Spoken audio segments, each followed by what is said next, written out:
Muito bem, nós não estamos muito atrasados, não, só 8 minutos dentro do horário. Eu vou procurar alcançar para entrar dentro do programa. Para mim é sempre um prazer estar aqui com vocês, é a minha terceira vez aqui com vocês, é um grande prazer, apesar do hiato de 11 anos, né? Enfim, a gente vem aqui com mais experiência, com mais oportunidades e mais coisas interessantes estão acontecendo no mundo, nesse mundo da incerteza da publicação científica. Como disse o Dr. Edson, a sequência mais ou menos foi escolhida com base nos temas. Mas alguns temas são mais interessantes antes de outros. Não que eu tenha feito mudança, na realidade, eu mantive a ordem. Mas eu vou, às vezes, quando eu estiver mostrando alguma coisa a respeito desses, enfim, algum tema interessante, alguma coisa, eu vou fazer alusão a uma coisa que vem mais para frente, ou amanhã, por exemplo, eu vou fazer alusão a uma coisa que veio antes, para vocês lembrarem e fazerem a ligação. O valor da revisão por pares é importante? Sim, absolutamente. Eu vou começar com ela, mas, na realidade, de forma natural, a gente faz um pouquinho mais tarde, primeiro a gente fala da autoria do artigo e tudo mais. Mas são temas encapsulados, eles mesmos, em diferentes etapas. E eu vou incluir aqui na história do valor da revisão por pares isso aqui que trouxe vocês à carreira científica. Quer dizer, esse quadradinho verde no meio, que é o que nos motivou, essa vocação que a gente tem para ser pesquisador científico, para ter o prazer da descoberta, de eventualmente essa descoberta leva a um bem que vai melhorar a qualidade da sociedade, mudanças climáticas, enfim, combater, melhorar o mundo em geral. Mas para fazer essa pesquisa e realizar esse sonho de infância que a gente tem, que nos levou à pesquisa científica, a gente precisa de dinheiro. Então, vocês estão vendo no lado esquerdo aqui, vocês têm a demonstração do mérito científico, daquela sua ideia, aquilo que você quer fazer para eventualmente levar a uma descoberta. Essa demonstração do mérito científico, da relevância para a sociedade e para a comunidade científica, você precisa demonstrar alguma coisa para conseguir o seu financiamento e obter também a aprovação ética. E esse é o input da pesquisa científica que você tem agora, depois que você fez, conseguiu o dinheiro, o quadradinho verde foi acionado, você fez a sua pesquisa, agora você tem que comunicar os resultados. Muito dos próximos 3 dias serão dedicados ao lado direito dessa questão toda. Mas, eventualmente, a gente pode conversar sobre a demonstração, conseguir a subvenção de pesquisa e tudo mais. Mas há também uma demonstração do mérito científico, da relevância, do lado direito, que é demonstrar para as revistas científicas, aquelas onde você quer depositar aquele seu achado científico, para que ele entre no domínio público, e com isso você está competindo também, da mesma maneira que você estava na fase do input, você está agora competindo na fase de output, competindo por espaço na revista, e quando você for fazer uma apresentação num congresso científico, você vai também estará competindo para vir num pódio, para fazer uma apresentação oral, uma apresentação post nesse congresso. Não sempre você vai estar competindo. E para ter o sucesso nesse processo todo, no input você tem que submeter o seu grant de pesquisa para agências de subvenção, CNPq, deve ter uma agência estadual aqui na Bahia, talvez, de financiamento à pesquisa científica, enfim, como outros no Brasil e como nós no Canadá também. E essa competição, que é intrínseca, também existe do lado direito, você demonstrar isso por revistas científicas e conferências. O aspecto comum em tudo isso é esse fato, que você precisa da revisão por pares. O seu sucesso na carreira científica vai ser contingente, vai ser condicional ao sucesso do lado esquerdo, também como do lado direito. E o aspecto comum é a revisão por pares. E essa competição baseada no valor intrínseco do achado científico e do antepassado, no caso, não da revista, porque nenhuma revista vai te pedir para demonstrar o seu currículo, mandar o seu currículo junto com o artigo para publicação, mas uma agência de subvenção vai. Ela vai pedir que você demonstre, assim como você vai num banco pedir dinheiro emprestado, você tem que demonstrar que você é capaz de pagar esse dinheiro, que você tem uma série de bens. Esse aspecto do lado esquerdo funciona, mas não do lado direito. Ninguém te pede um diploma de doutorado, de mestrado, um diploma de pós-graduação ou sua experiência para lidar com seu artigo científico. Mas no lado de um grant de pesquisa, você precisa demonstrar que você é capaz de prover esse processo. Aí você fez sua pesquisa, começo da carreira, conseguiu seu primeiro grant, fez o seu trabalho de pesquisa e publica. E com isso vem, então, aquele círculo virtuoso que é da pesquisa científica, aquilo que você descobriu, você vai ter novas ideias, novas hipóteses de trabalho que vem, então, um novo grande de pesquisa, e aquilo tudo vai indo, você começa a ser identificado como uma pessoa, como autoridade naquele assunto, como competente naquele assunto especificamente. Colegas irão contactá-lo para fazer estudos colaborativos, e aí vem, então, aquilo que é mais importante essa interdisciplinaridade da pesquisa e aquilo que é a sua produtividade, a sua credibilidade como pesquisador, a gente vai falar mais disso mais lá para frente, e o seu bem mais precioso, que é o tema escolhido pelo Edson, acho que amanhã ou depois, que é a sua reputação. E eu quero ressaltar isso, que realmente é o mais importante que vocês possam ter na carreira. Qualquer deslize hoje, que não pode nem ser sua culpa, pode ser culpa de um colega mais ambicioso, que não tem o mesmo nível ético que vocês têm na sua carreira. Então, reputação é muito importante. Então, esse círculo virtuoso aqui, que também é válido não só para aqueles que são acadêmicos, não na universidade, o estudo de pesquisa, também é válido na pesquisa clínica, para aqueles que estão na indústria. Existe também uma demonstração do mérito científico em relação a obter fundos de pesquisa. Isso aqui, essencialmente, e eu estou olhando aqui a idade média, são todos jovens aqui, senhoras e senhores, isso são os próximos 30, 40, 50 anos da vida de vocês. Então, o sucesso nesse círculo virtuoso é absolutamente essencial. Deixa eu perguntar para vocês, que proporção dessas ideias, lado esquerdo do slide, que proporção de projetos de subvenção que são submetidos para agências de fomento à pesquisa, que são patrocinados de imediato? Digamos, de cada 10 projetos submetidos, eu não sei como é no Brasil, mas eu sei como é no Canadá e nos Estados Unidos, que proporção vão ser financiados de cara? Qualquer resposta é boa. Quanto? 10%? Não está longe, não. Não está longe, um pouquinho melhor que isso. Ainda bem, né? 30%, um pouquinho menos que isso. O último ano foi 17%. 17% em média. Os Estados Unidos estão numa fase de baixa agora e ficará pior. Adivinha por quê? Adivinha quem é que está agora controlando financiamento da pesquisa nos Estados Unidos? Bom, enfim, não quero entrar pelo lado político da questão, mas historicamente era melhor. Era cerca de 25%, um em cada 4. E ao longo do tempo isso caiu, porque, afinal de contas, somos muitos de nós. E eu vou mostrar exatamente quantos de nós estamos aí nesse mundo externo submetendo projetos de pesquisa. Muito bem, 15%. Porque vamos trabalhar com 15%, era 25%, e agora mais para 15%, 17%. Significa o quê? Que a maioria dos projetos, das ideias, no quadrado vermelho da esquerda, não serão financiados logo de cara. Mas a gente aprendeu alguma coisa com a revisão por pares. Utilizando, então, a revisão por pares, na segunda chamada de projetos, você vai estar com um projeto melhor, onde essas falhas, esses problemas do projeto inicial, em termos de desenho do estudo e outras características, interdisciplinaridade, enfim, você terá o tempo de corrigir o projeto para mandar um projeto mais robusto, mais forte, com maior probabilidade de sucesso. E, geralmente, aí muita gente consegue. Na ressubmissão de projetos de pesquisa, a probabilidade de sucesso aumenta bastante. E há também a história de que você poderá não ter sucesso até chegar mais ou menos na terceira ou na quarta vez. Há muitos países param na terceira. Depois da terceira vez, se aquele projeto foi patrocinado, você não pode mais submeter, porque já significa que não há entusiasmo para a ideia. A ideia pode até ser boa, cientificamente pode estar bem desenhado, mas não há entusiasmo, porque, afinal de contas, está competindo com outras coisas de grande prioridade. E do lado direito da história, ou seja, submeter para artigos para revistas científicas. Qual a proporção de artigos submetidos a revistas que é aceita, eventualmente? E aqui eu estou falando em planos globais, não necessariamente a primeira vez que é submetido. Que proporção? Quanto? 25%. Aqui, aí você está pessimista. 100%.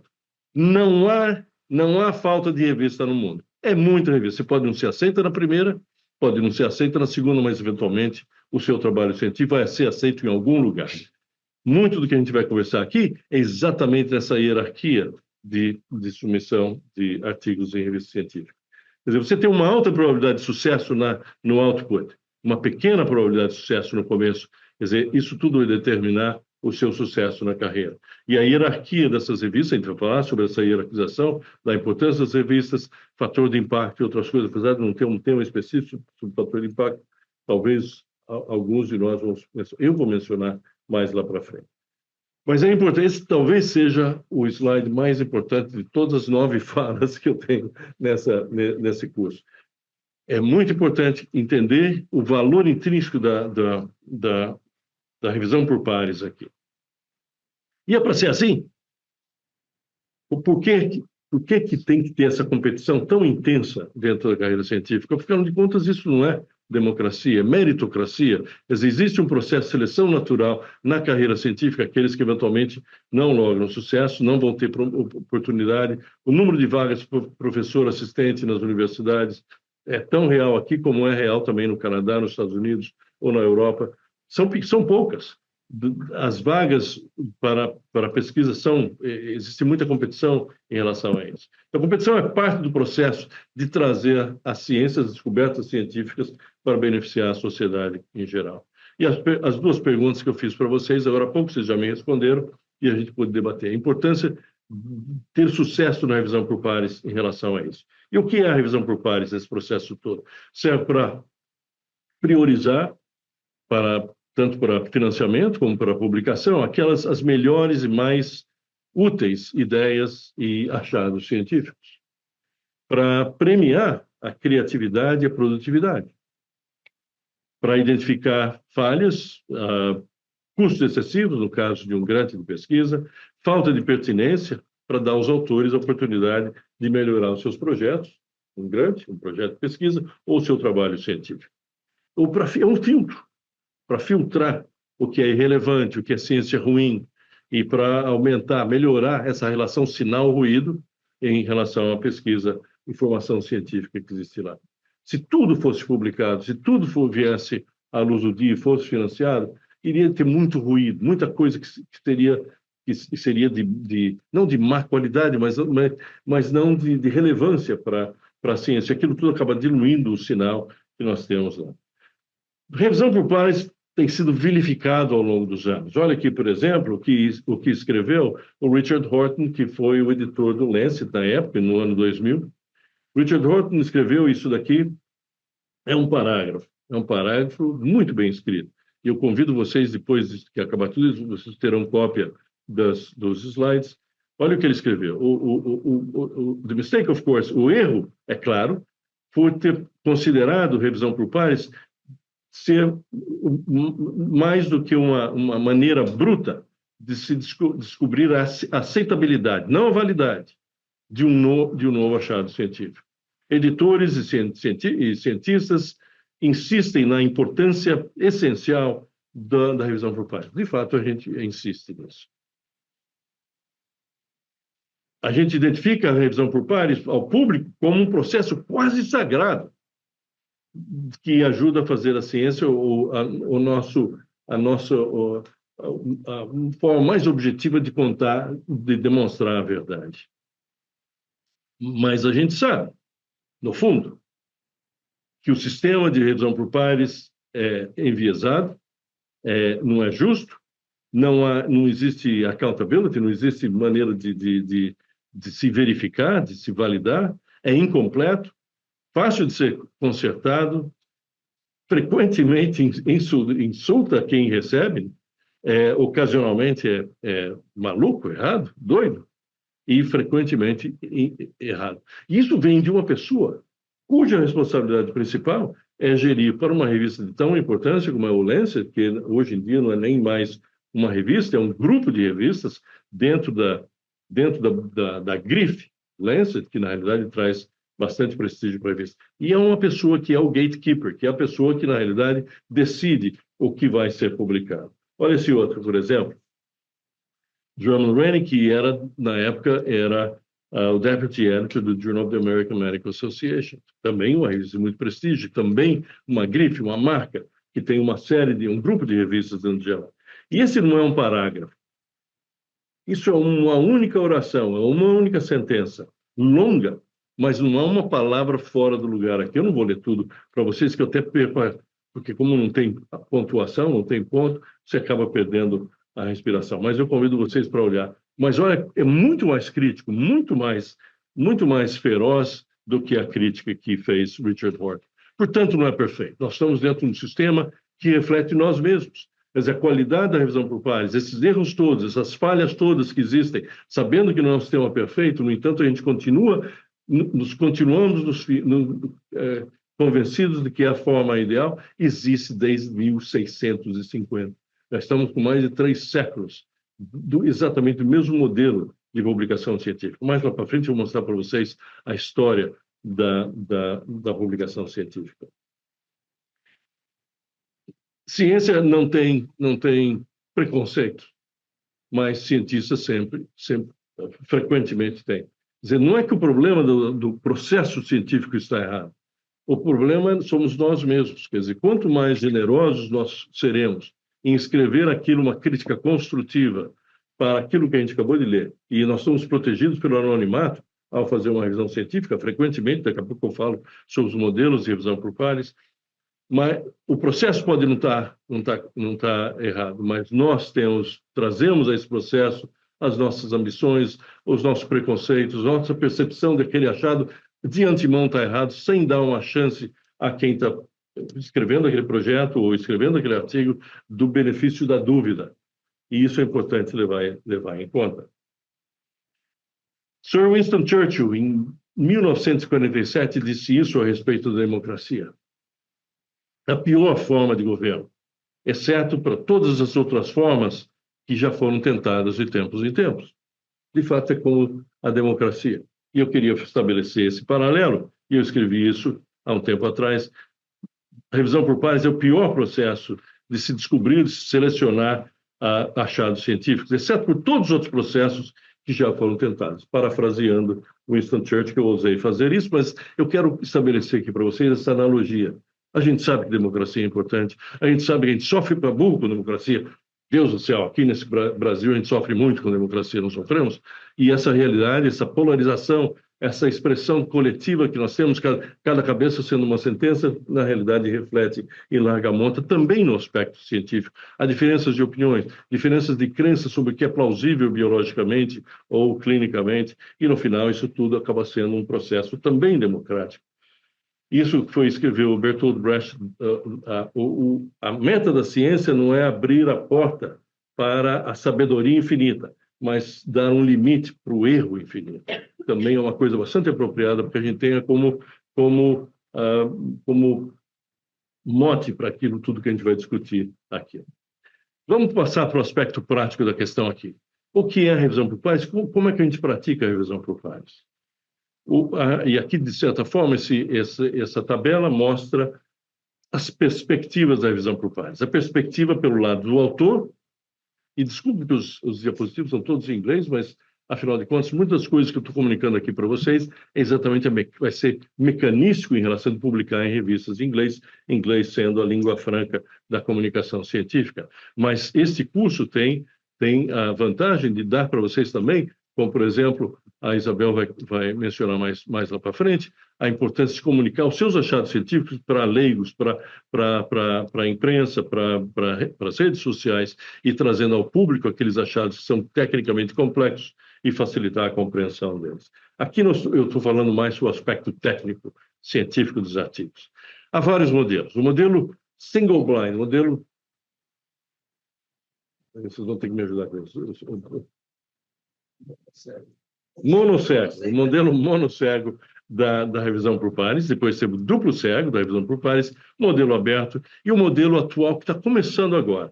E aqui vocês estão vendo a linha do tempo aqui, mas o modelo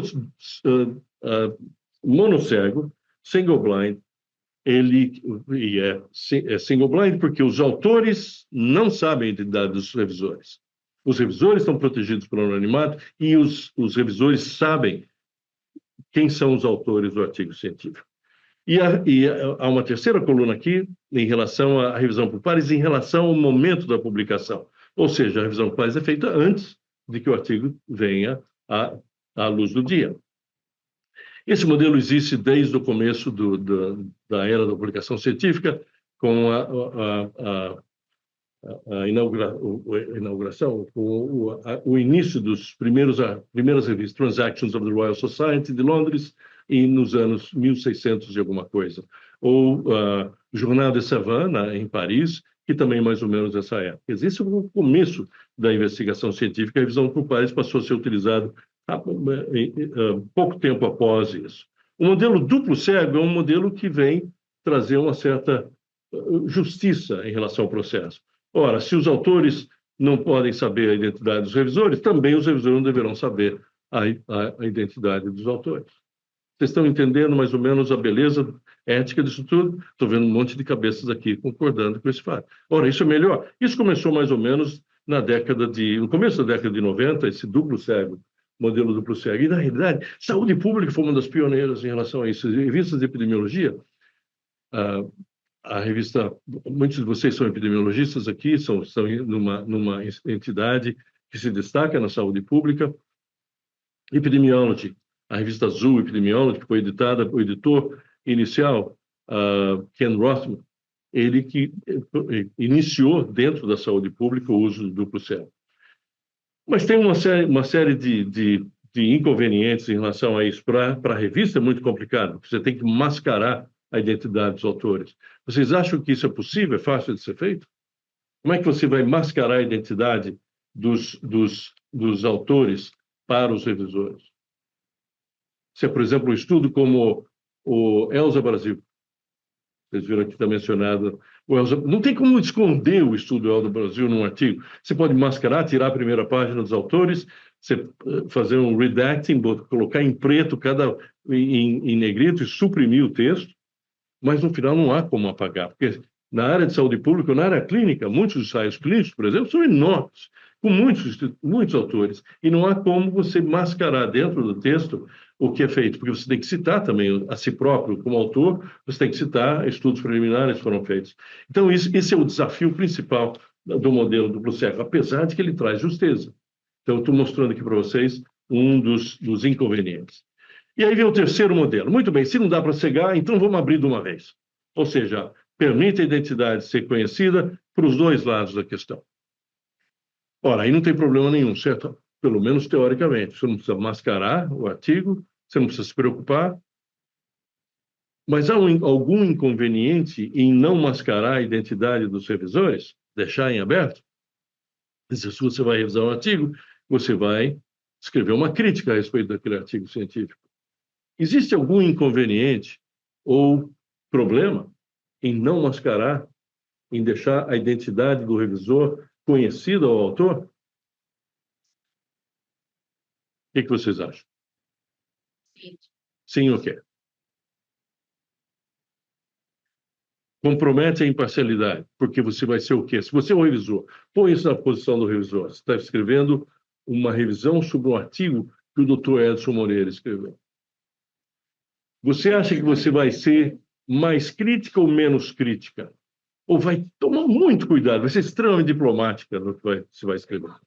Extremamente diplomática. E ele é muito grato por isso. Mas eu quero dizer para você, como editor, eu adoro ler críticas contundentes. Aquelas críticas são fortes. Por quê? Porque é nelas que a gente aprende alguma coisa. E o autor também. Quer dizer, ao segurar as rédeas na sua crítica, eventualmente você vai dar menos crítica construtiva para ele do que você poderia dar. Para um autor, é bom ter uma crítica forte, uma crítica pesada, porque aquilo, batendo pesado, você aprende o que deve fazer. Puxa vida, isso foi esquecido esse artigo, eu deveria ter citado. Ou, enfim, um erro da análise de dados, por exemplo, que deveria ter sido um modelo estatístico diferente. Há uma série de coisas que, eventualmente, você pode ter. Então, essa é a crítica. Um pesquisador júnior vai ter muito medo de fazer uma crítica severa a um pesquisador mais sênior, porque um dia ele vai ser criticado e ele vai ter medo de se expor ao público com isso. Então, esse é o problema principal de um modelo de revisão completamente aberto. No entanto, ele é muito popular, bastante popular, começou mais ou menos nesse século.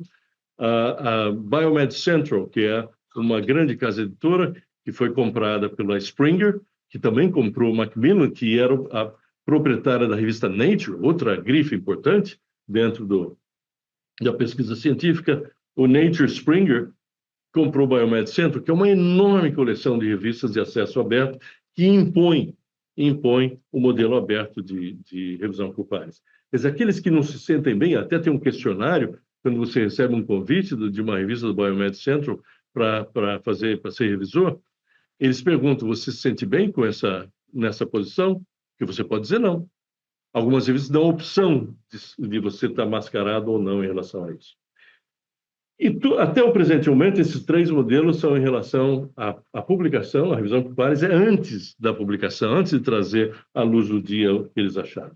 Há agora o processo mais novo, inaugurado por uma série de revistas da área biológica, da área de ciências básicas, dentro da biologia, dentro das ciências da vida, que é o modelo de revisão de preprints. A última intervenção que eu vou ter aqui, que vai ser na quarta-feira, eu vou falar sobre preprint archiving, que é um conceito muito importante. Como é que vocês chamam aqui em português preprint?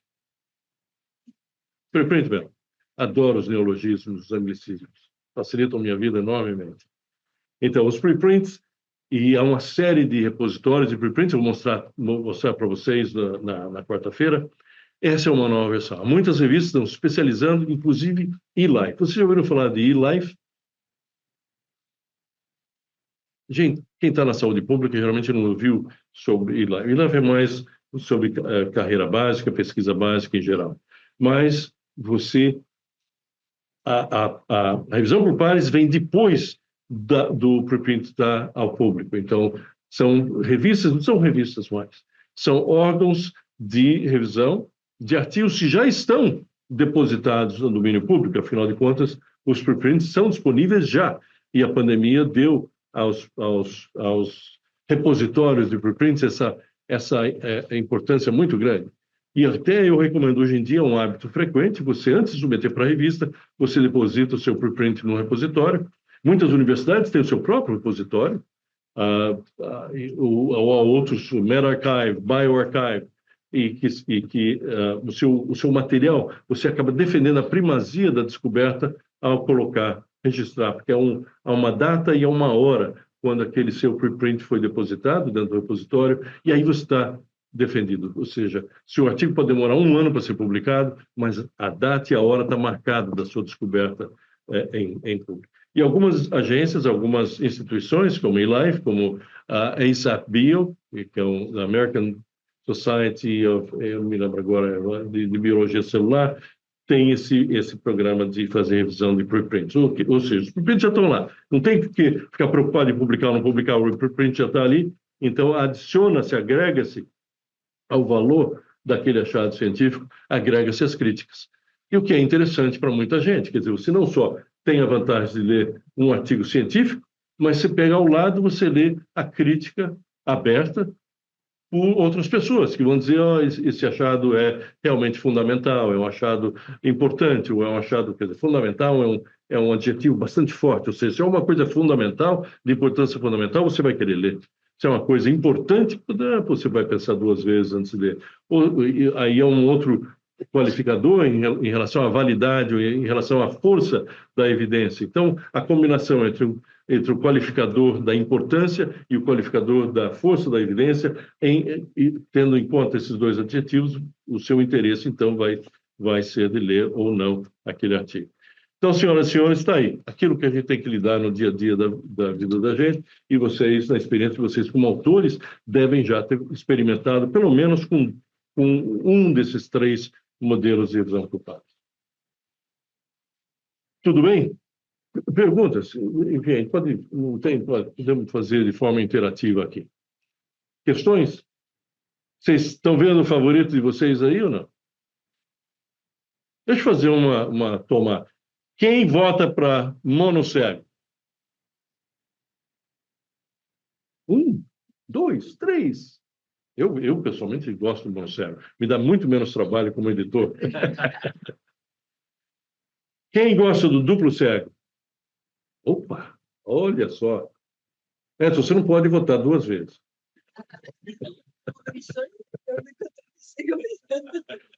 E o aberto, completamente aberto? Aí, um só. E revisão de preprints, que é um novo, talvez vocês não conheçam, tá? Está nascendo e está ganhando enorme importância. É. Um aí. Você gostou? Tá bem. Muito bem. Continuando aqui. A nossa cabeça, afinal de contas, como científicos, como cientistas, como pesquisadores, a gente tem uma cabeça daquilo que a gente está fazendo. Mas olha a diferença fundamental que existe entre ser um pesquisador e ser aquele pesquisador que está dando opinião em relação ao trabalho. Quer dizer, é responder perguntas ou questionar respostas. Essa é a diferença fundamental que existe entre o nosso papel como atores, somos atores agora. Você é o pesquisador, mas de vez em quando você é também o crítico à pesquisa científica. Esse é o papel de autores e revisores, respectivamente. Procurem pensar em relação a isso. E as normas básicas daquilo que a gente deve prestar atenção ao rever um artigo, a fazer uma revisão de um artigo. Isso veio do FACETS, do Official Journal of the Royal Society of Canada's Academy of Science. Eu sou membro dessa academia. E essa é uma série de lições importantes a respeito de o que você deve prestar atenção como revisor. A informação apresentada é sólida, é plausível tecnicamente? É uma pergunta importante, é uma pergunta estratosférica, uma pergunta de 10 mil metros de altura. A informação demonstra evidência de que isso vai aumentar, avançar o conhecimento? Ou seja, já existe um ganho importante no conhecimento, um ganho incremental, um ganho pequeno, de corroboração, por exemplo, e dar mais certeza às coisas. Outra pergunta importante, o título. O título é uma das coisas mais importantes de um artigo científico. O título é informativo o suficiente ou está limitado àquilo que está documentado? Ou seja, um título honesto, sem ser exagerado. Há títulos que, inclusive, incluem verbos. E que, de certa forma, algumas revistas até gostam quando isso aconteça. O resumo é o cartão de visita do artigo científico, são aquelas 250 palavras que serão lidas certamente imediatamente por aquele que está potencialmente interessado no seu achado científico. E o resumo na realidade, aquele mini artigo, ele resume o que é essencial na metodologia, nos achados. A introdução está limitada ao propósito, ao escopo, à justificativa do estudo. Os detalhes metodológicos são suficientemente bem contados para que ele possa ser repetido por outras pessoas, que, afinal de contas, essa é a marca de competência. Ou seja, se você é capaz, com base naquilo que está descrito no material e métodos, fazer algo semelhante, ora, então você é competente o suficiente para analisar aquele artigo. Os resultados são claramente, sucintamente apresentados. Há inconsistências entre tabelas e figuras e o texto, ou dentro do texto, em relação àquilo que vai ser interpretado. Todas elas são perguntas que a gente tem que fazer como revisores. As tabelas e figuras são necessárias, o texto é de aproximadamente da comprimento, não, extensão necessária. A maioria das revistas científicas da área médica, ciências da vida, te permitem no máximo 3.000 palavras de narrativa. Eventualmente você tem um espaço para tabelas e figuras não ilimitado, a gente vai falar mais para frente sobre isso. Como revisor, você tem que ver, é muita coisa para ler, enfim, é muita coisa que distrai a atenção do leitor. E isso, se isso estiver acontecendo, é uma oportunidade importante como revisor de você alertar o autor, o editor e o autor, eventualmente. A discussão é limitada a interpretar os dados e explicar a significância dos mesmos, ou entra numa tangente ali que não para nunca, que demora 2 ou 3 páginas. Esse é um dos grandes, eu vou falar mais lá para frente sobre isso, provavelmente, ou meus colegas também falarão sobre isso. Nada pior do que demonstrar erudição desnecessária.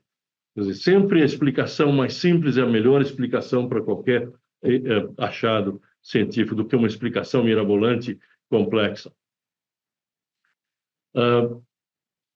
Enfim, tem que ter suportado pelos dados. As referências bibliográficas, aquilo que deu o alicerce para o arcabouço daquela investigação, essas referências estão completas, são apropriadas.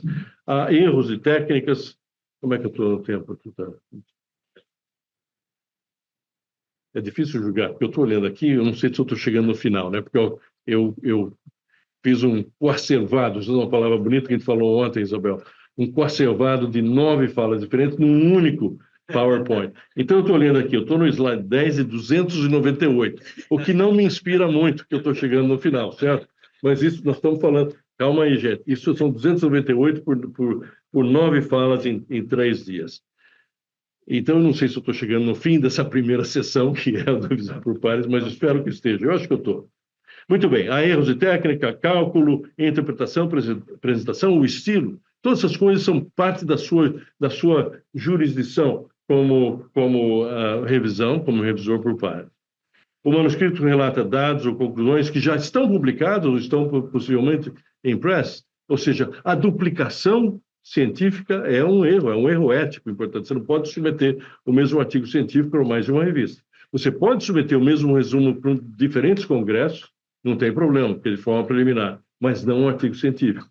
Cada revista por vez, quer dizer, se ele for rejeitado numa revista, aí sim você tem a liberdade de mandar para uma segunda revista. Isso, assim, são normas técnicas universais que não estão num decálogo, os 10 mandamentos da ética científica, mas são conhecidos, que já existem há 350 anos.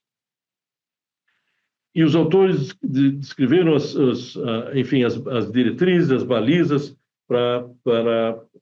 em termos éticos. A gente vai ouvir bastante do Dr. Eduardo Motti a respeito das éticas em pesquisa clínica, a éticas, enfim,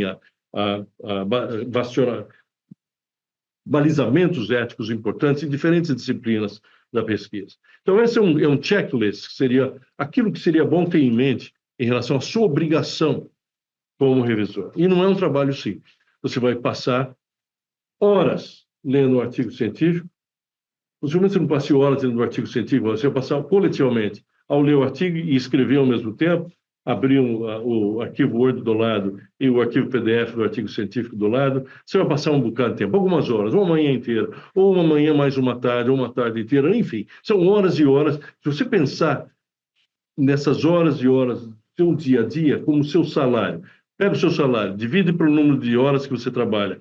Quantos reais é uma hora de trabalho seu? E você está dando isso de graça no revisor do artigo. Portanto, isso é um trabalho de honra. Ou seja, quem recebe tem que ser muito grato. E você, como doador desse tempo e da sua compreensão técnica sobre aquele artigo, é um grande presente que você dá à revista, como curadora, o custódio do artigo e ao autor também. E o conselho que eu dou a vocês, como revisores, isso aqui da minha perspectiva como editor, então o que eu gosto de ver, a decisão de aceitar, revisar ou rejeitar é o meu trabalho, não é o seu trabalho. Nunca recomendem que o artigo seja aceito. Você tem 2 espaços para fazer uma revisão por pares. Uma parte confidencial ao editor e uma parte que é aberta, que vai diretamente copiada aos autores. Nessa parte última que eu mencionei, onde você está escrevendo para os autores, não para o editor, quando você escreve para o editor, você pode ser mais cândido, pode ser mais sincero, pode usar a linguagem mais forte. E aí você é mais diplomático ao escrever para os autores, você é mais construtivo.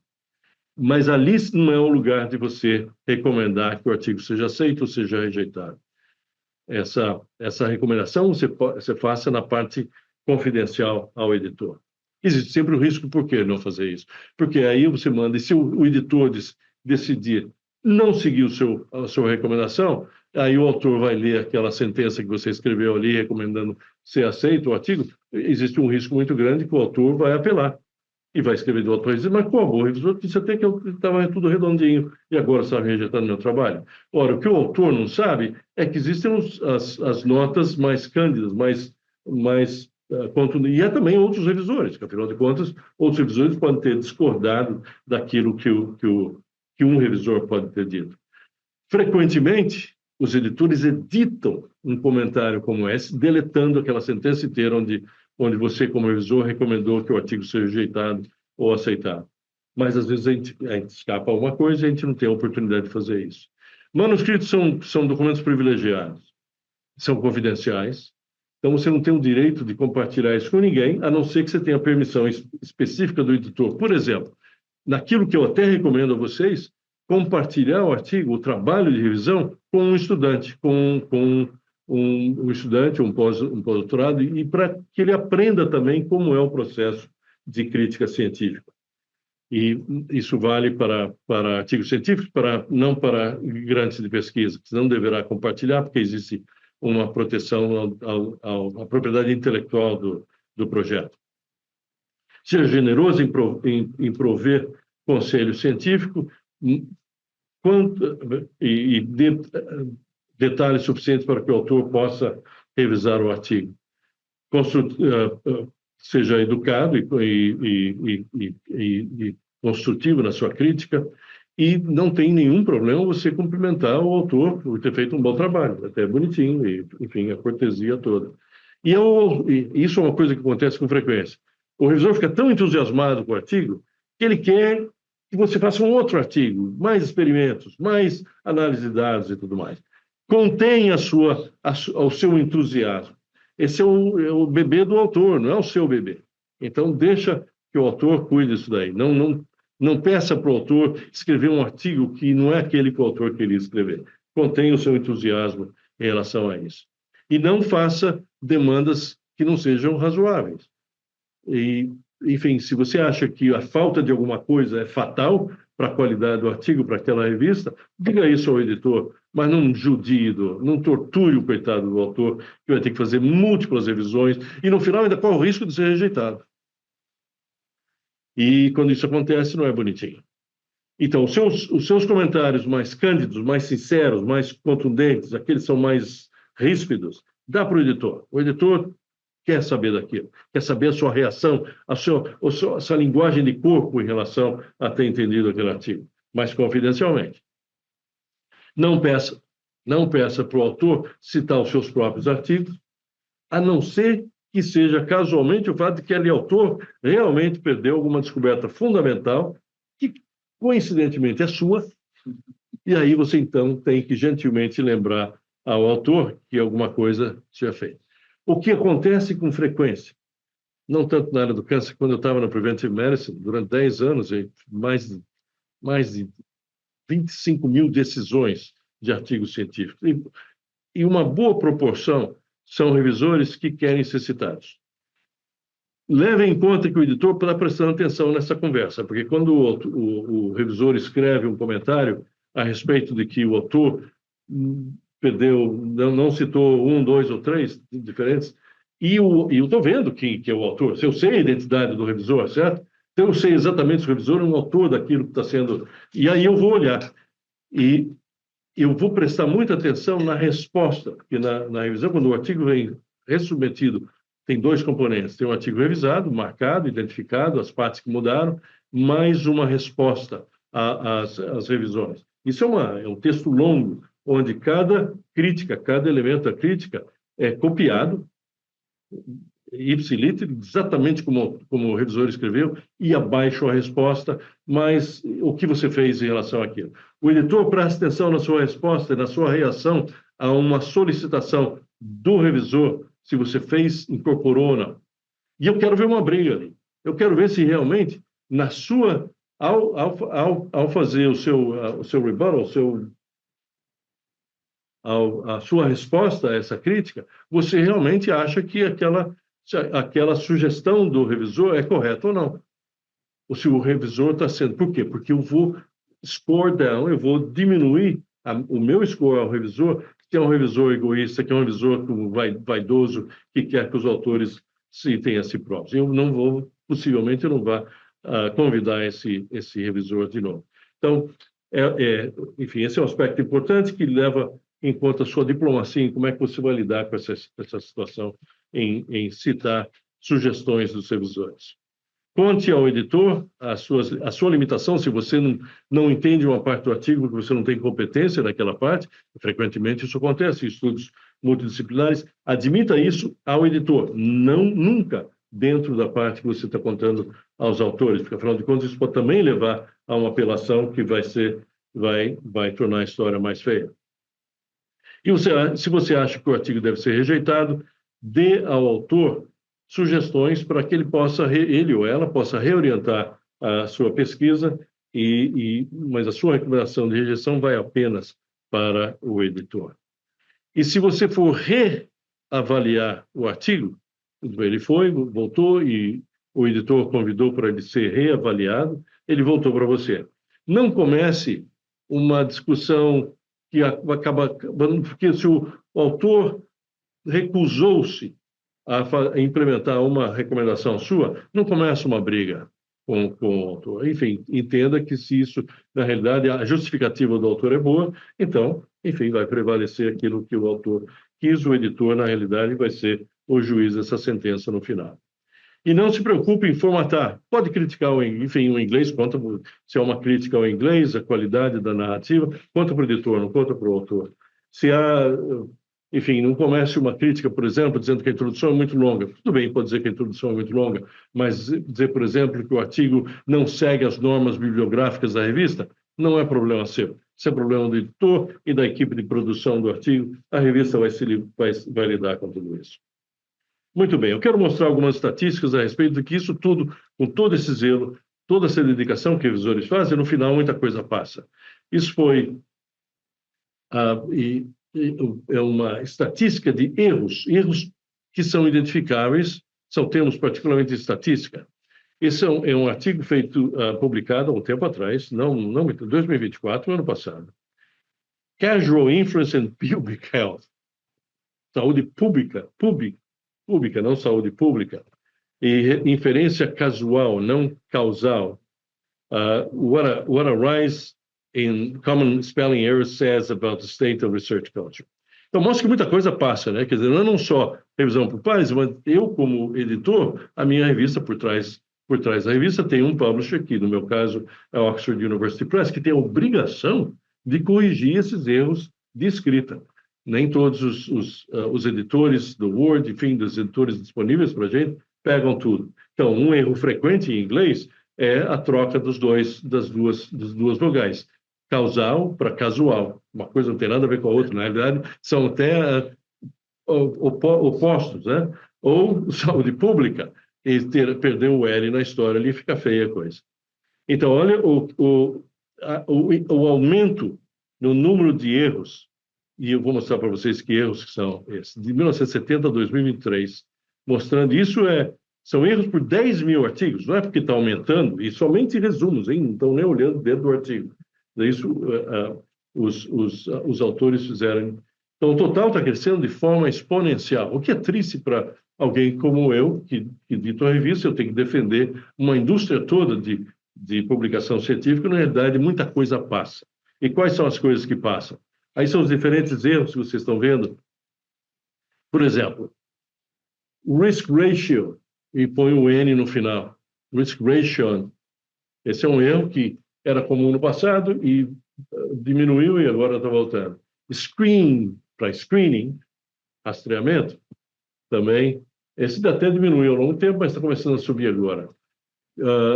Gaussian, e aí com o erro não de pronúncia, de escrita aqui, mostrando como isso varia. Ou esse outro lá não consigo ver o que é. Kaplan-Meier, você sabe, lembra do Kaplan-Meier? Os dois biométricos do NCI, em 1958, eles escreveram esse artigo, que é um dos mais citados do mundo, sobre a análise atuarial, mostrando usado para sobrevivência com câncer. Quer dizer, o erro do nome deles, Kaplan-Meier, M-E-I-E-R, enfim, vários exemplos aqui, como vocês estão vendo, em geral. Quer dizer, esse aumento nos erros representa alguma coisa. Enfim, a indústria, em geral, está ficando mais relaxada em relação à vigilância, muito mais revistas publicadas hoje em dia, com diferentes níveis de qualidade, a gente vai falar sobre isso mais lá para frente, não somente por causa das revistas predatórias, mas também pelas revistas que são nessa zona de incerteza em relação à qualidade. Só para mostrar para vocês como, apesar da revisão por pares, muita coisa passa. Outra obrigação, isso vocês têm que levar em conta como revisores. E isso é uma questão ética também para o meu lado. Porque ao receber uma revisão de um revisor, que eu não goste, porque se eu for passar ela para o autor, vai ofender alguém, e hoje em dia tem que respeitar as sensibilidades do lado do autor também, eu tenho o direito de editar ou suprimir ou mudar alguma coisa que o revisor escreva? Isso é uma discussão muito grande, vai acontecendo agora entre os editores. Há normas práticas, existe todo um algoritmo que eu devo levar em conta, onde eu tenho que ativar e pedir permissão para o revisor, se eu posso, eu tenho a permissão de mudar as palavras dele ou dela. Então, exemplos. Isso aconteceu, isso é real. Isso é o que o revisor diz. Para o autor, the lack of sensitivity to the many different biomarkers that are emerging suggests willful ignorance about the field, and this part of the introduction needs a serious and careful revision. Contundente. Eu, como autor da velha guarda, eu adoraria receber um comentário como esse, dizendo que eu estou sendo ignorante a respeito enfim, daquele alicerce de pesquisa que aconteceu. No entanto, no momento atual que a gente vive, de respeitar as sensibilidades dos diferentes stakeholders, dos diferentes atores desse processo todo, eu tenho que me preocupar. E eu deixei isso passar. O autor ficou pé da vida, desculpem o francês, pé da vida, e escreveu de volta para mim, muito chateado. Enfim, existe todo um processo de investigação que eu tenho que, enfim, acomodar esse tipo de... E aí, no final, a gente acabou tendo que voltar a esse autor e explicar. Desculpe, mas a gente até pensou que isso fosse útil para você receber essa informação contundente. Mas é ofensivo. Se você dizer que é uma ignorância escolhida, você escolheu ser ignorante, isso é horrível. Então, meia culpa, meia máxima culpa. É um erro meu.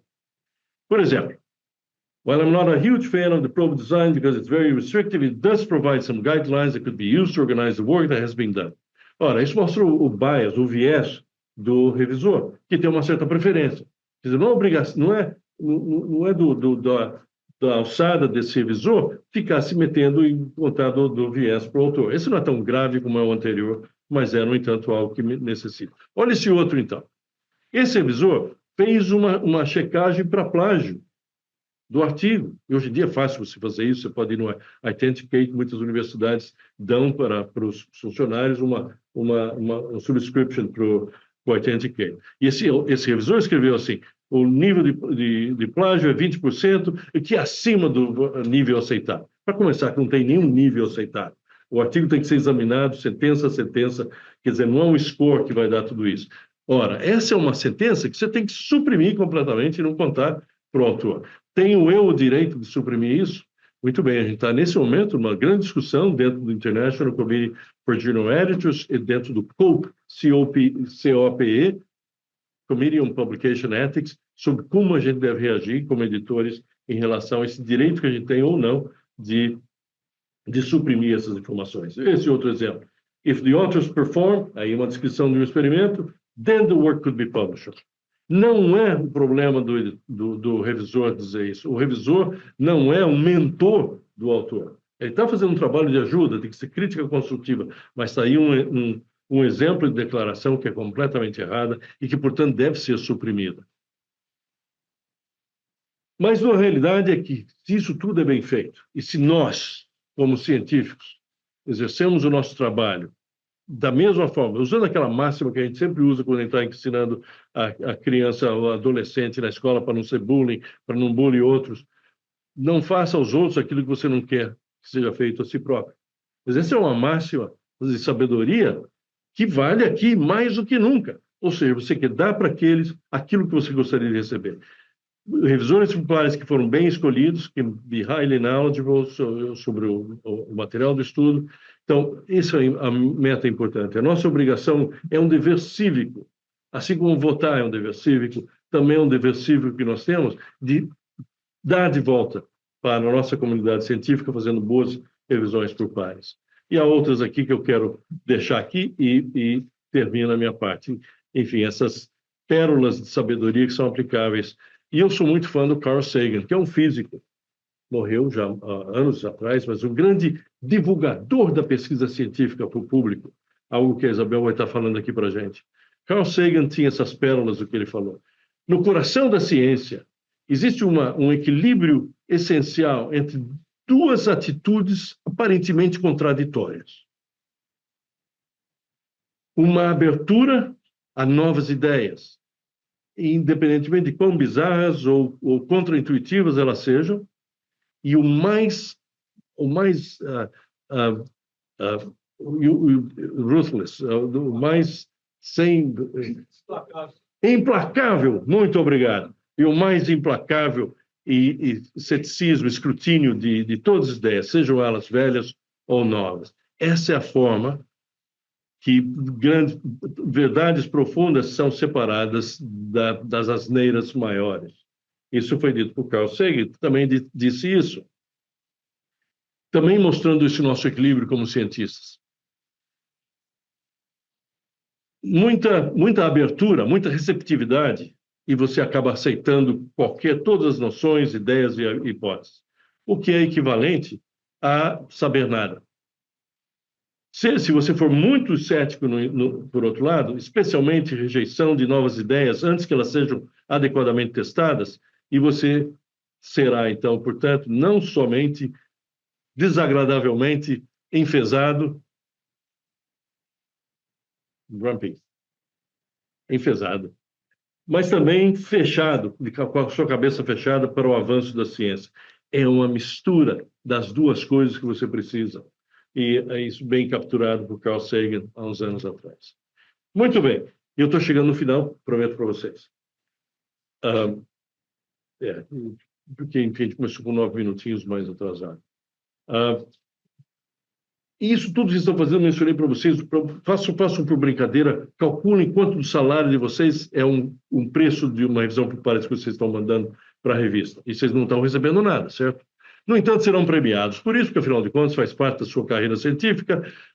Esse processo de revisão por pares, de rever artigos dos outros, te dá, na realidade, uma exposição àquilo que está vindo naquele seu campo de trabalho. Então, te dá um privilégio em relação a conhecer o que está vindo, que está fluindo nesse pipeline de descobertas, que para você é importante saber o que está na moda em relação àquela... Mas, no entanto, tem gente que acha que tem que ser pago por isso. Olha, por exemplo, esse e-mail que veio na época que eu era editor do Preventive Medicine, e esse veio uma resposta que é tipo boilerplate, que veio de um revisor, que escreveu: Dear Editor, eu fiquei recentemente informado desse movimento @450movement of how profitable Elsevier is. E eu tenho que dizer aqui, explicar por quê. Porque Elsevier, de todas as casas editoras, eu vou falar sobre os modelos econômicos, vai lá para frente, é a mais odiada de todas. Por causa do lucro absolutamente indecente que Elsevier, particularmente na era atual do acesso aberto, onde você não precisa mais imprimir a revista e botar no correio, mandar para as bibliotecas. A Marta sabe como a vida dela como gerente do financiamento, do pressuposto que ela tem aqui na biblioteca da Gonçalo Muniz, é uma coisa importante. Afinal de contas, o acesso que vocês vão ter a essas informações todas. Então, essa ganância sem medida, e Elsevier campeã das editoras que estão lá fora. E eu, como editor do Preventive Medicine, uma revista publicada pelo Elsevier, eu me sinto alvo desse tipo de coisa. Na época era bastante comum. Agora eu estou com uma outra revista, que é Oxford University Press, que é um publisher, é uma casa editora mais acadêmica, que não tem essa ganância que Elsevier tem.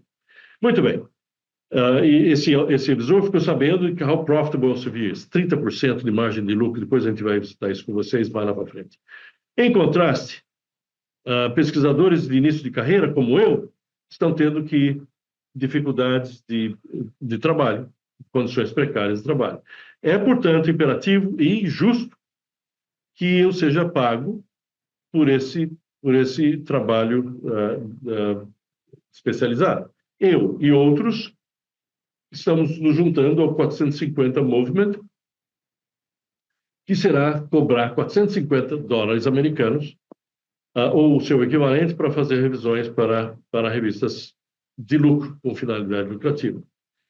Eu posso revisar de graça para casas editoras sem fim lucrativo, porque é a coisa correta a ser feita. Se você estiver interessado em me oferecer um prêmio por esse trabalho, então muito bem, eu recebo isso, obviamente eu não vou responder, eu vou excise, tirar o nome dessa pessoa dentro da lista. Eu vou ficar muito triste, afinal de contas, isso que aconteceu em 2020, 4 de dezembro, quando esse revisor fez. Isso está começando a ficar mais e mais frequente. Essa impressão, particularmente depois da pandemia, notem que isso é dezembro, 4 de dezembro de 2020. Lembra como era 4 de dezembro de 2020? Esse mundo afora? Muito bem. Essa percepção que nós, como profissionais, desse equilíbrio profissão e vida doméstica. A gente passou a ser mais consciente. Mais e mais revisores passaram a dizer não para convites de revistas para revisar. Olha então o que disse Richard Smith, que é um dos editores mais controversos lá fora, mas não sem o seu cachê intelectual, o que ele escreveu sobre revisão por pares e remuneração de revisão por pares. Eu não vou ler todo esse parágrafo, afinal de contas é uma coxa de retalhos, diferentes frases que ele fez. Mas ele escreveu na quinta linha em diante: minha preferência seria de que a gente recuse fazer a revisão por pares, a menos que a revisão seja de um artigo que já esteja postado como preprint. E que, portanto, já estejam lá abertos. For OutSee, the reviews are also immediately posted for OutSee. Ou seja, que não só o artigo está lá postado, para todo mundo ler, mas também a revisão por pares seja também um material agregado ao artigo. Como frequentemente vocês sabem que não é. Ou seja, aquela sua revisão por pares deu valor ao artigo, eventualmente, porque ele foi revisado, saiu publicado, mas a sua contribuição nunca vai ser reconhecida. O que ele está dizendo aqui é que deva ser reconhecido, ou eventualmente que haja também um prêmio, uma premiação em relação a isso. Então, eu dei para vocês aqui, esse é o meu último slide dessa sessão. Depois, a próxima é planejando. Já é imediatamente a seguir? Não, tem o café antes. Tem o café.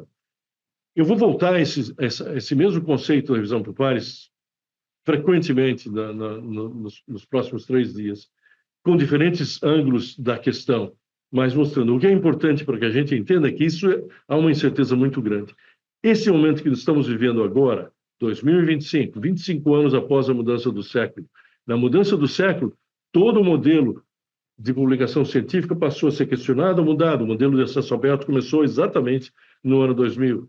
A forma com que a pesquisa científica, os achados científicos vêm ao domínio público, está sendo mudado completamente. Estamos questionando mais esse modelo de 350 anos, desde das revistas pioneiras na área científica, na área acadêmica, que estão lá. Então, vocês que estão entrando na pesquisa científica, preparem-se para um mundo de grande incerteza. A gente não sabe o que vai prevalecer nessa história toda. E certamente revisão por pares, apesar de ser extremamente questionada agora, e como vocês estão vendo, pessoas de grande envergadura intelectual e bem posicionadas estão dizendo coisas aí que mostram que o futuro da revisão por pares não vai ser o mesmo em relação ao que a gente vai estar praticando. Para nós, que já estamos na carreira há algum tempo, como o Edson e eu, enfim, nós estamos acostumados com um paradigma que sempre nos ajudou a chegar onde estamos aqui. Eu, pessoalmente, acho que a revisão por pares deverá continuar. O que a gente precisa melhorar é a nossa própria atitude em como fazer a revisão por pares. Uma pergunta claro. Você ilustrou muito bem quão importante é a revisão dos pares, né? Você ilustrou muito bem quão importante é a revisão dos pares e que dá suporte à qualidade da ciência que é praticada. Então, é chover no molhado, ressaltar o papel do revisor. Mas, do ponto de vista prático, o trabalho que dá para revisar, que você também contou, e quem já revisou um artigo sabe o quão trabalhoso isso pode ser, que não é uma crítica solta, nem casual, você precisa realmente suportar o que você está pontuando. Até que ponto a gente consegue uma participação tão importante, tão trabalhosa, que tipo de incentivos podem ser dados? Eu imagino que, como editor, você deve ter muita dificuldade, porque é a mesma coisa de revisor de grant. Né? Eu, Guilherme, os pesquisadores aqui, que somos, temos bolsa de produtividade, nós temos que trabalhar ativamente revisando as propostas por ocasião dos editais, do CNPq, etc. E eu percebo que quanto mais eu reviso, mais eu recebo revisão para fazer. E aí outros colegas falam, não, você você é bom, você tem que deixar lá e responde no final, no último momento. E se você começar a mandar suas revisões, eles começam a lhe mandar mais. Então, é até uma coisa paradoxal, porque quanto mais você trabalha, mais você... Aliás, como na vida, né? Você quer que uma coisa seja... Você procura a pessoa que é mais ocupada e peça para ela fazer, né? Mas de que maneira você, como editor, consegue sensibilizar ou motivar mais revisores? Porque a impressão que eu tenho é que, às vezes, se você fizer todas as revisões que for convidado, você só vai fazer isso. E você não está sendo remunerado por isso. Então, quem é que vai lhe remunerar para você, então, ficar fazendo as revisões? Eu me estendi um pouco, mas é algo que me instiga e acho que deve também ser motivo de muita preocupação da sua parte, como motivar os revisores. Quantos aqui já fizeram a revisão? Convidados para uma revista? Certamente os pesquisadores bem estabelecidos. Ah, enfim, faz parte da cultura, do ethos da pesquisa científica. Publicar, a gente recebe imediatamente o prêmio de ter certeza e ser reconhecido, seu currículo aumenta e tudo mais. Faz parte do currículo também para que revistas você faz revisões. E há, hoje em dia, uma série de mecanismos que as próprias revistas te dão, como um diploma no fim do ano, que você fez revisão por pares para eles. Mas, de fato, é verdade. Hoje em dia, com a inundação, e eu vou estar falando sobre quantos cientistas estão vivos hoje em dia em relação a quantos já nasceram até hoje, aguarda.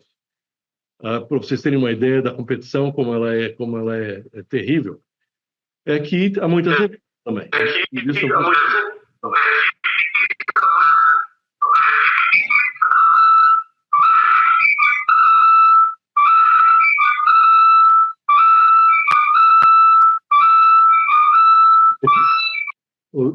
O sistema de premiação na carreira acadêmica, que na realidade eu vou também mencionar isso mais lá para frente, de quão mal alicerçado está a nossa realidade presente de se premiar a carreira científica. O famoso binômio publish or perish, ou seja, publica ou pereça, que é uma coisa perene na nossa vida na carreira científica, eventualmente está sendo substituído por coisas como DORA, D-O-R-A, esqueci agora que ele... Research Assessment, Declaration of Research Assessment, que é uma mudança, uma revolução da forma que a gente vai encarar a carreira científica, onde esse tipo de dever cívico vai ser mais reconhecido, como, por exemplo, revisar para revistas científicas. Existe um processo seletivo.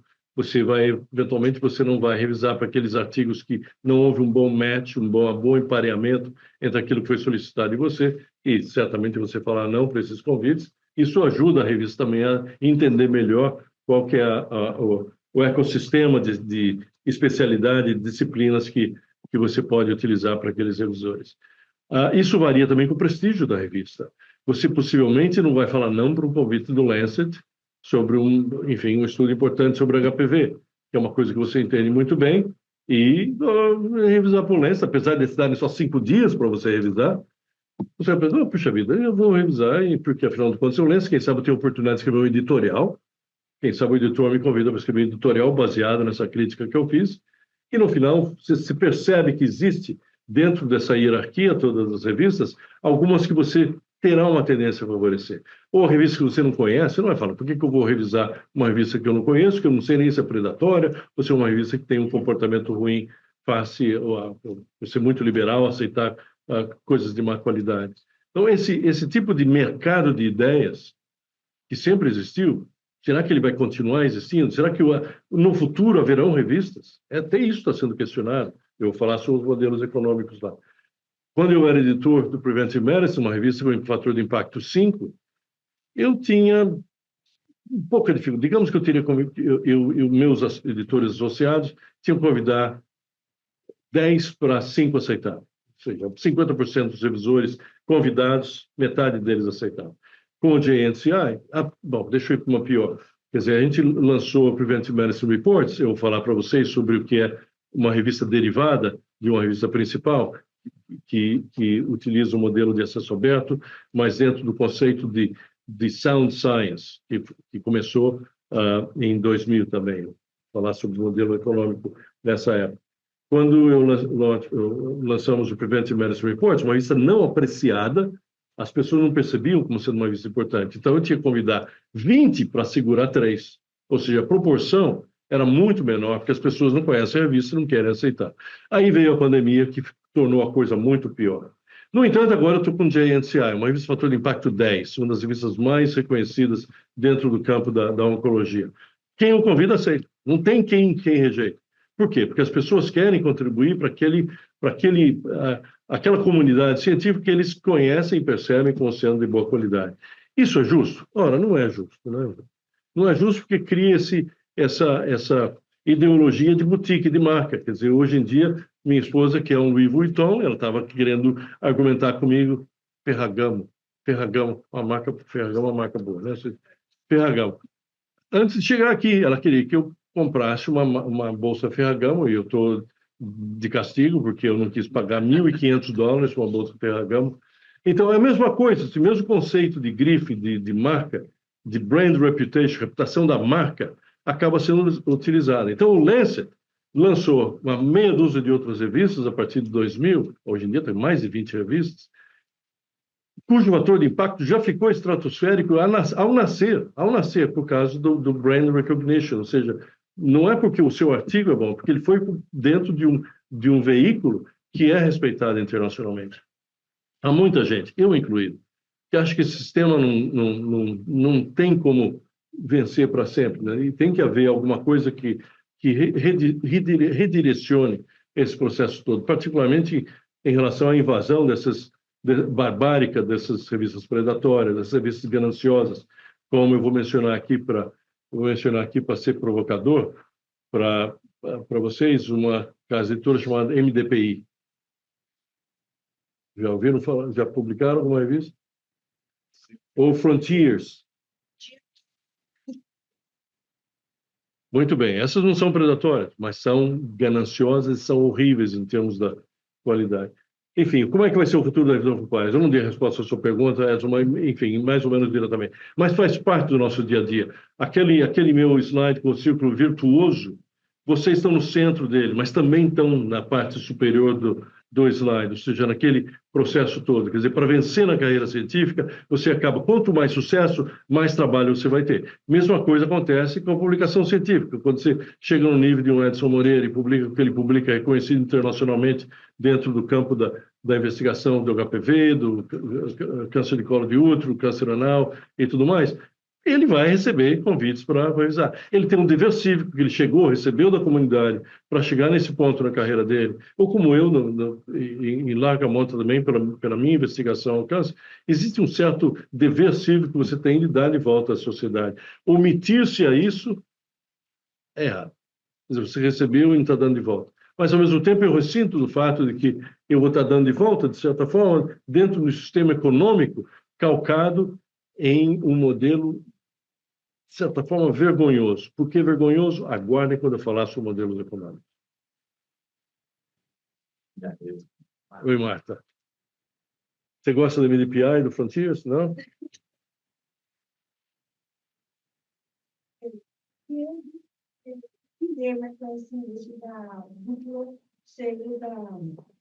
Da revisão. Porque, veja só, a revisão sistemática, eu reviso muito a metodologia da revisão sistemática, várias revistas. O tema, às vezes, não conheço, não sou experta no tema, mas do meio. E o que acontece? Uma premissa de uma revisão sistemática é que ela tem que ter um protocolo legalmente publicado. Registrado, prospero. Falar isso, eu faço essas coisas publicadas, entre toda a metodologia.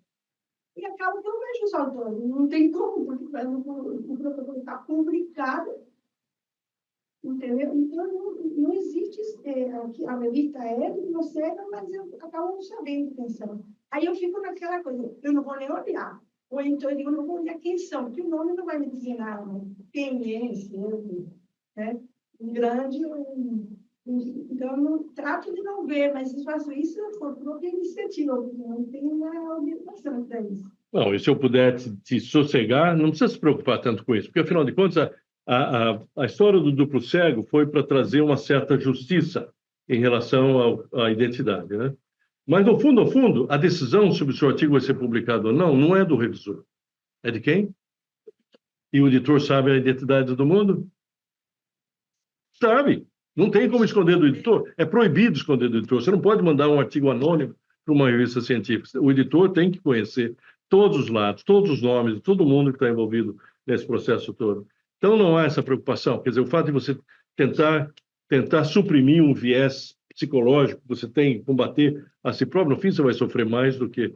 Então, enfim, faça a crítica como foi, ele tem que ser uma reflexão de espelhar, né? Daquele projeto registrado no Prospero, e eventualmente aquilo que os autores prometeram no registro do protocolo, eles têm que cumprir dentro do artigo no final. E é uma série de coisas que revisões sistemáticas, meta-análises necessitam, como você sabe da importância dos checklists de coisas todas. Ou, equivalentemente, o ensaio clínico tem que seguir o consort, que é uma outra série que acabou de ser revisado, saiu em 2025, há poucas semanas, a revisão do consort, que é uma série de coisas que nos dá, de certa forma, uma guia mestra para escrever um artigo que é aderente às melhores normas que estão lá fora. Isso, de certa forma, até elimina aqueles problemas que a gente tem de ser duplo cego, monocego ou não, porque, afinal de contas, você tem a obrigação de verificar se o checklist foi seguido ou não.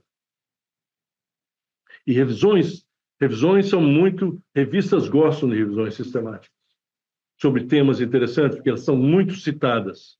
E porque elas são muito citadas, vão ajudar a revista no seu fator de impacto no final. Pergunta aqui para a gente, por foco dele. Mais dividir aqui, obrigado, Eduardo, pela apresentação, foi ótimo. Mas reforçar para todos que estão na labuta de escrever o quão importante é conhecer como você vai ser avaliado, né, quando você traz aqueles 10 dicas para fazer uma boa avaliação por pares, quem está escrevendo o artigo tem que estar enxergando o que alguém vai estar avaliando do seu trabalho para que você facilite, né, evitar comentários, críticas. Se você já se antecipou, já cumpriu tudo aquilo, você vai ter menos problemas, né, com o seu trabalho. Eu queria fazer mais um comentário, né, acho que Edson já fez uma provocação.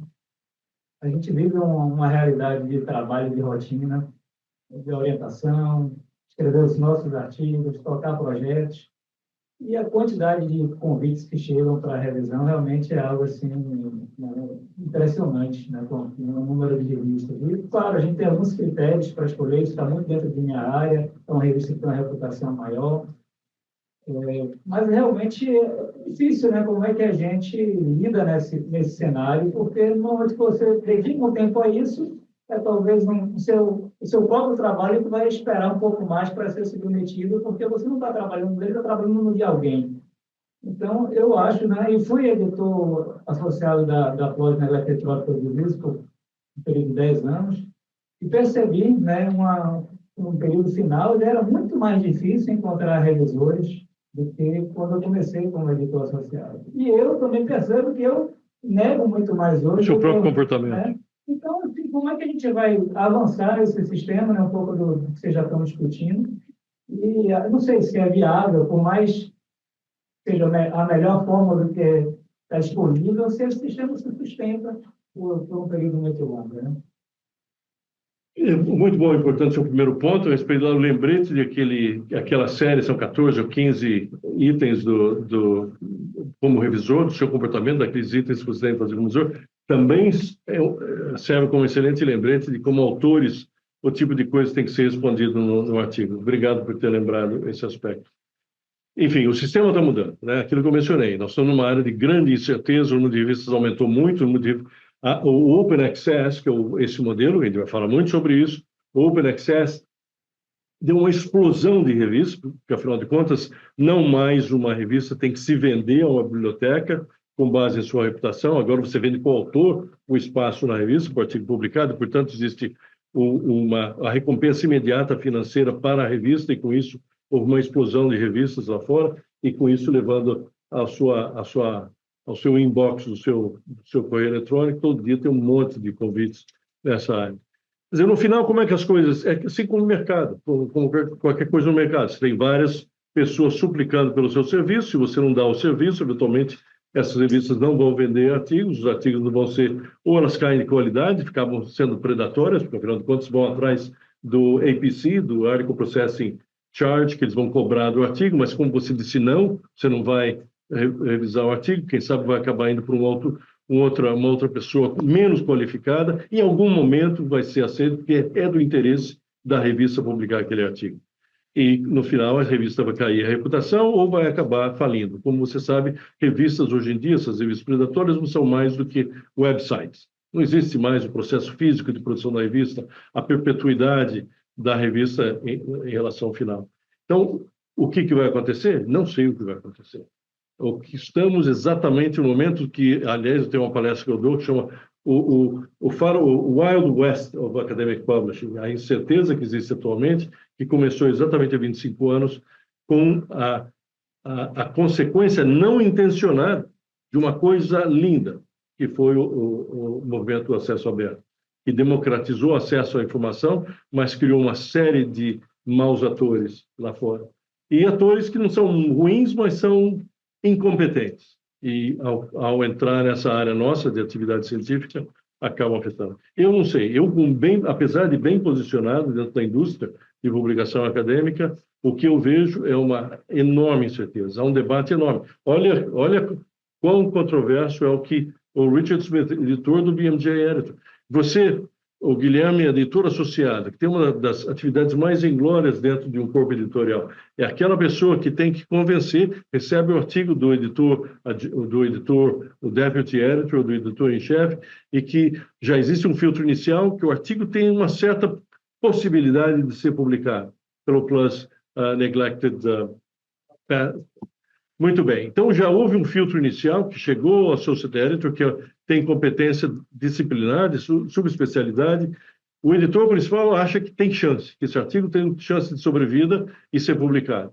Vai ao editor associado, que tem que identificar, portanto, revisores que sejam especializados naquele assunto. E está aí o que ele acabou de admitir para a gente, esse desafio de cada vez menos ter gente interessada. Apesar do enorme prestígio da categoria Plus, do grupo Plus. E eu vou contar para vocês do Plus One, como é que ele nasceu. Eu era Academic Editor do Plus Medicine, quando a gente lançou o Plus One e o que ele causou no mundo afora depois. Mas isso fica para depois. Desculpa não responder a sua pergunta, mas eu não sei.